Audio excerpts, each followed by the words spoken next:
Donc, Maxime, on a beaucoup de clients, nous, qui nous demandent souvent, qui sont plus de style investisseurs, qui ont quand même beaucoup d'argent, mais qui ne veulent pas nécessairement acheter une entreprise puis travailler dans cette entreprise-là aux États-Unis. Est-ce que tu as une option pour ces gens-là qui veulent immigrer un peu plus dans le style acheter ta green card, puis après ça, plus d'entendre parler en tant que tel? Là? Oui, effectivement. Bien important pour toutes les personnes investisseurs qui veulent s'en aller vers un volet visa pour venir en Floride, toujours consulter un avocat d'immigration avant de faire n'importe quel move. Je ne suis pas avocat d'immigration, mais je vends des projets clés en main pour l'immigration. Lorsqu'on parle de green card et de quelqu'un qui veut pas démarrer une entreprise ici, donc il y a le visa E2 investisseur, qui est le fameux investir 100 000 dans une business, engager des Américains. Mais ça implique quand même que tu as une compagnie à gérer. Ça veut dire que tu as des chiffres d'affaires à sortir. Et il y a une certaine clientèle qui, financièrement, ne veulent pas s'en aller ici en Floride puis travailler 7 jours par semaine. Donc, à ce moment-là, qu'est-ce qui est suggéré pour eux? Ce serait le visa EB5. Le visa EB5, c'est littéralement d'acheter sa green card. Et la green card, c'est que tu deviens officiellement vraiment plus citoyen américain. Tu es dans le vrai processus. C'est un visa qui est immigratoire.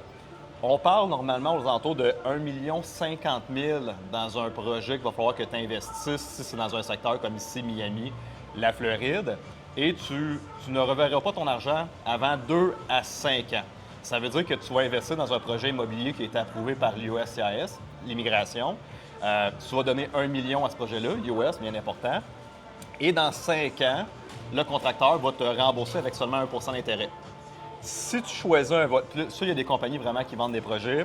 Il y a des projets aux alentours de 800 000 si c'est dans les zones rurales. Fait que ça, c'est la solution pour quelqu'un qui, financièrement, peut se permettre d'investir 1 million qu'il ne verra pas pendant 50 ans dans un projet à risque, mais il s'assure d'avoir une green card et d'emmener toute sa famille ici. Fait que ça prend quand même les poches pleines. C'est pas juste un visa.